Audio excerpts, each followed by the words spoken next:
Hi friend, welcome back to my channel. So today we're going to talk about some fragrances that I bought. All of them are blind buy.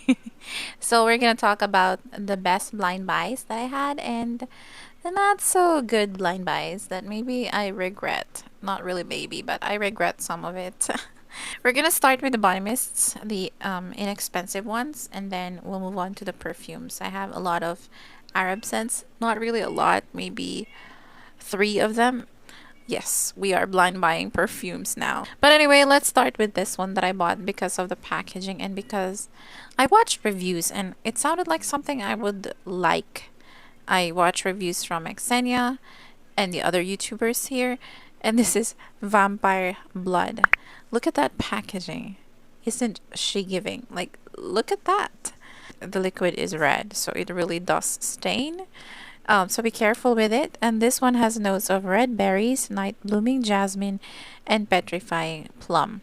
When I first smelled this one, it smelled like jelly ace na pula. If you're not from the Philippines, it's a pudding in a tiny cup that's cherry flavored, I think.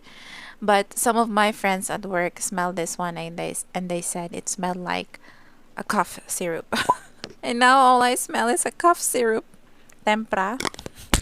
Yeah, that's all I smell now. Sabi nila, amoy tempra. It's no longer that red pudding candy-ish scent that I initially smelled.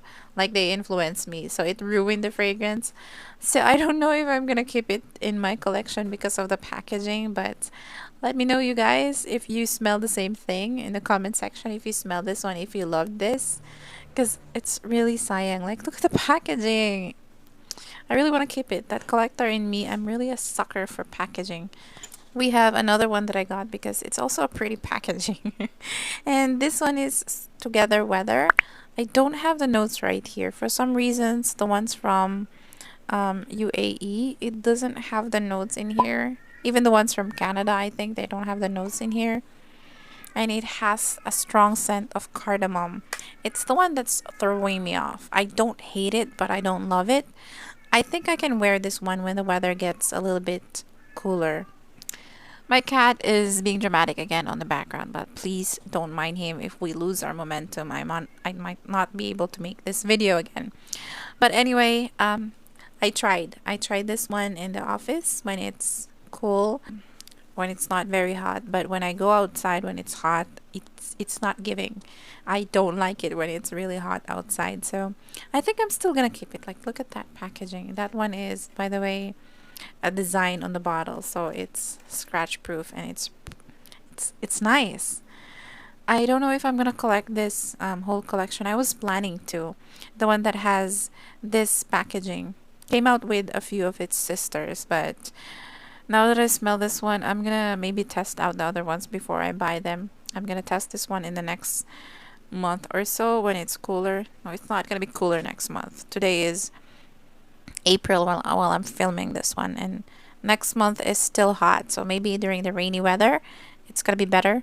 Oh, by the way, Pretty Sense has commented about this one. Cardamom is a spice that's common in other countries. I don't know if it's common where you're at right now, but here in the Philippines, it's really foreign. Maybe that's the reason why it's throwing me off. Let's talk about something that I really loved. I'm glad I blind bought it. I actually was expecting to like this already. This is Bare Vanilla Candied. I have submitted a review of Bare Vanilla Luxe on TikTok, and someone commented I should try this one. And thank you, girl. I don't remember your name, but I really appreciate your suggestion. If you are here, let me know in the comment section below so I can thank you properly. This one has strawberry sprinkles, marshmallow flour, a nostalgic twist on bare vanilla. So I love that they put fruits in here because of all the bare vanilla flankers, I love the ones that has fruits in it, like bare vanilla heat that has mango. I love that one. It's for summer. And I love this more because it has marshmallow, so it's sweet but it's juicy fruity because of that strawberry. If you like strawberry pound cake, if you like the strawberry in there, or strawberry snowflake. Oh my god, my cat. I swear we're not doing anything to the cat. He's just lonely maybe because He's in heat, and none of the other female cats are giving him anything. Anyway, let's move on. Bare Vanilla Candied. If you love Bare Vanilla, you should try this one. Thank me later. Thank the girl that suggested this one. This is the marshmallow I was looking for from Bare Vanilla Lux. Bare Vanilla Lux is very different from this one. The marshmallow in there is thick. It's still smoky. It's still strong on that cashmere note on Bare Vanilla. Bare Vanilla has a cashmere note. So if you don't like woodsy vanilla, you might not like this one because it still has the Bare Vanilla DNA. The original Bare Vanilla has some woodsy vanilla in it. So it has it in here. But it's really sweet. I really like this one. I love it. I think I should get a backup, or maybe a lotion, or maybe a body cream. I don't think they have a body cream. I just don't like the formula of Victoria's Secret body lotions. It's too oily, and I have oily skin, and I live in a tropical country, so that doesn't really go well together. Let's move on to the perfumes, but the perfumes that are not Arab first. We have Gucci Flora Gorgeous Gardenia. This is a sample of Gucci Flora. It's a floral scent. It's a fresh floral scent, but it's not very performing. So I feel like it doesn't really, it's not appealing to me because it's pricey compared to the fragrances that I own. I mean, You're the One is even more long lasting than this one, and You're the One is just a fraction of the price of Gucci Flora. So it's a gorgeous scent. Don't get me wrong. It's a very nice scent. It's perfect for summer. It just doesn't have that performance that you're expecting from a designer fragrance that costs more money than Bath and Body Works but performs like a body mist. Get what I mean? If it makes sense. But if you love this one, you do you. Another inexpensive fragrance that I mainly bought because of Jeremy fragrance. This one is, I don't know how to read this one. I don't know if you can read this one, but this is a German brand. This is one of the oldest colognes that are still available in the market. 70 something. I think it's over a century-year old. This is the 90 ml version. I'm gonna try to read it. Ex Kolnisch Wasser. I'm butchering it. This is the number 4711, the original Eau de Cologne. Cologne. So this is cologne, so don't expect longevity on this one. It wasn't made to be like that. In fact, I was looking at the history of this one, and this was meant to be drank when it was formulated. Like, this was supposed to be a medicine, but then there was a rule by Napoleon that changed why they turned it into a perfume. I don't really remember the history, but this is what it looks like. And on the back, you have the details. It has the ingredients like alcohol, water, fragrance, limonene, and whatever. So this is the spray version. Most of the bigger bottles of this one is just a bottle without a spray, but the 90 ml one has the spray.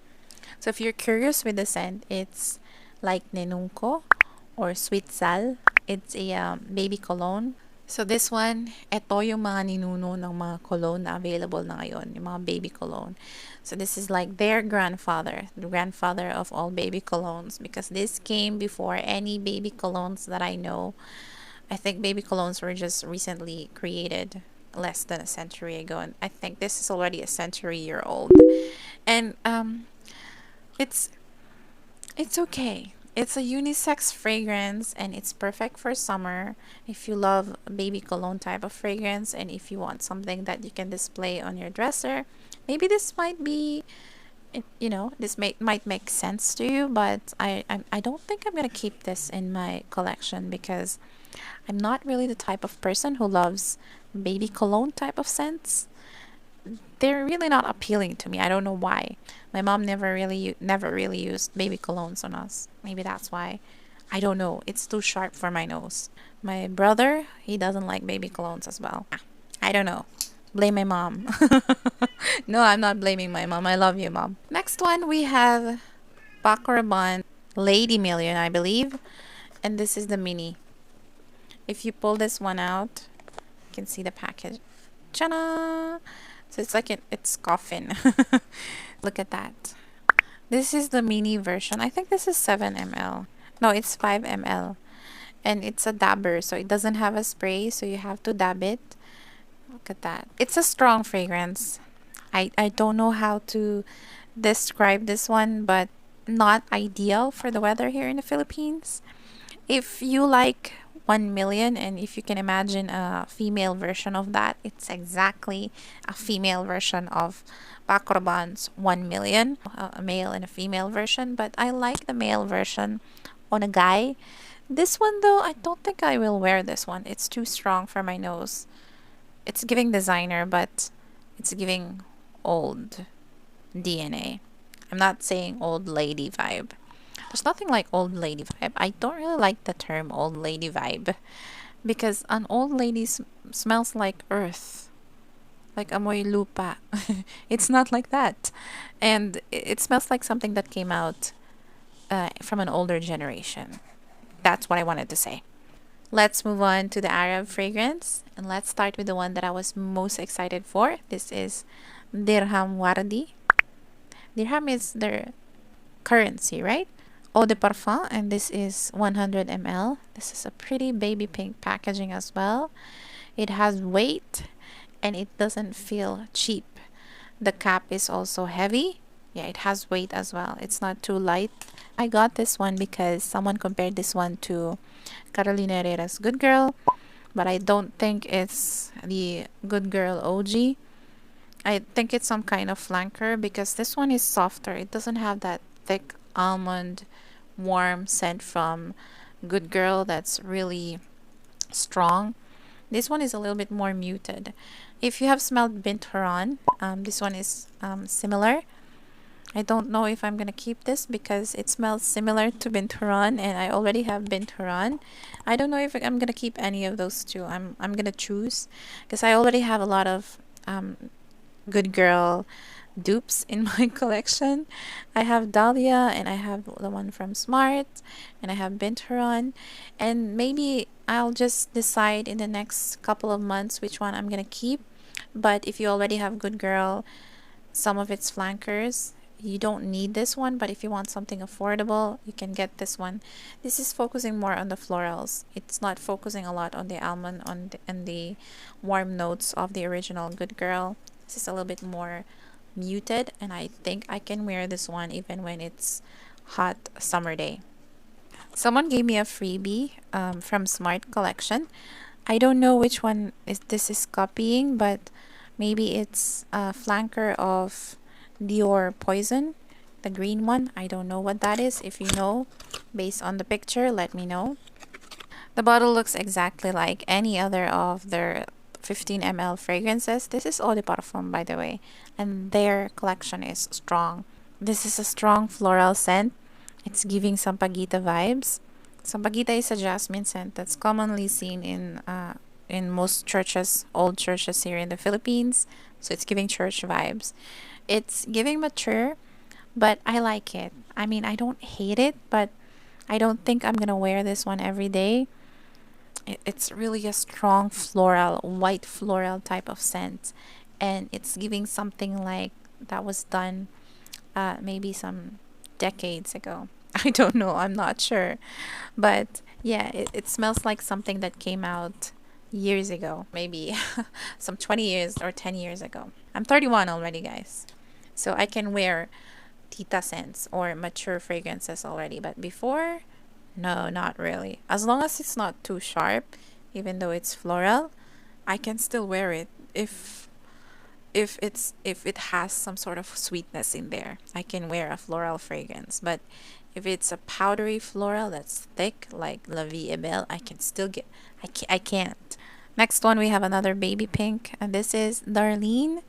It's a blatant copy of Parfums de Marly Delina. Does it remind you of anything, guys? It's Safeguard. It's soap. Looks like a pink soap. But anyway, look at that. One of my office mates said it's giving Etude House. Yeah, it's really similar to Delina.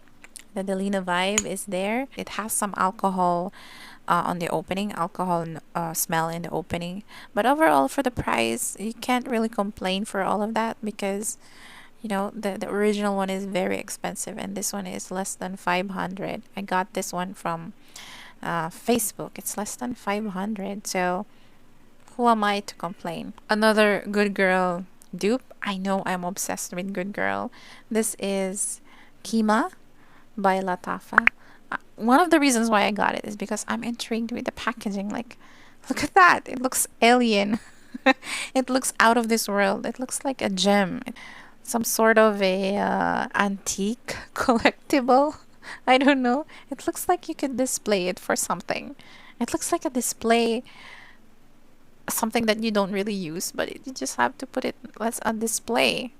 The glass is green and you have some gold accents, but it's not really gold. It's plastic, guys. So don't be deceived by what it looks like. And in the video, in person, it looks a little too cheap.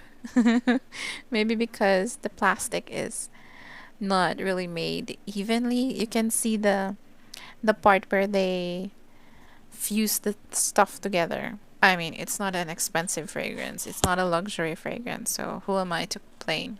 This one is stronger than Binturan and stronger than Dirham Wardi. It's focusing more on the warm notes, but it's still not 100% similar to Carolina Herrera's Good Girl, but I like it. Now, I have 3 dupes of Carolina Herrera Good Girl, actually 4, but I still don't have the original. Maybe I'll sell them all and get the original. The thing that's keeping me back from buying the original is because Chan, my boyfriend, he doesn't like the original. He likes the flankers, but he doesn't like the original. But he likes these alternatives more than the original. So I'm like, okay, I'll just keep the alternatives because it's toned down. The almond note, the warm notes are toned down in the alternatives rather than in the OG. Besh, Besh, look at this. If you already know me by now, you should have already guessed the reason why I got this one. Just look at that packaging. Look at that. Like, it's a honeycomb golden, like it's close to rose gold in person. Like a cross between gold and rose gold. I don't know how to describe this one. But look at that. It's plastic as well, but it's not too flimsy, if you get what I mean. And this is eau de parfum as well. And this is 100 ml. This is Jazab. It doesn't say gold, it just says Jazab. There's a silver one, silver colored. And that one is for men. This one is really familiar. It smells like a cross between Dark Kiss and Into the Night. In the opening, you might be smelling a bit of Dark Kiss, just a bit. But when it dried down, it reminded me a lot of Into the Night. So if you like Into the Night, you might like this one. If you hate Into the Night, do not bother with this one. So it has fruity notes, it has some earthy notes, it has some sexy berry notes in there. At first, I'd like to be honest, at first, I did some unboxing video of this one. I didn't like it. I was so disappointed. But it rested a little bit and I'm beginning to like it more. If I'm not gonna like it at the end of May, I'm gonna sell it, but I just want to keep it for now. And maybe we can review it in the next video after I did some wear test. I cannot do some wear test in some of this because the weather is really hot today. Summer is still here and it's boiling hot. Like it's in a sauna. Like we're in a sauna. Like we're more than 40 degrees Celsius, which is sauna levels, which is fever with convulsion type of heat. Anyway, if you're interested for me to do a full review on any of these fragrances, let me know in the comments. If you have any questions, I'll try to answer them as best as I can. I'll see you in the next one. Bye!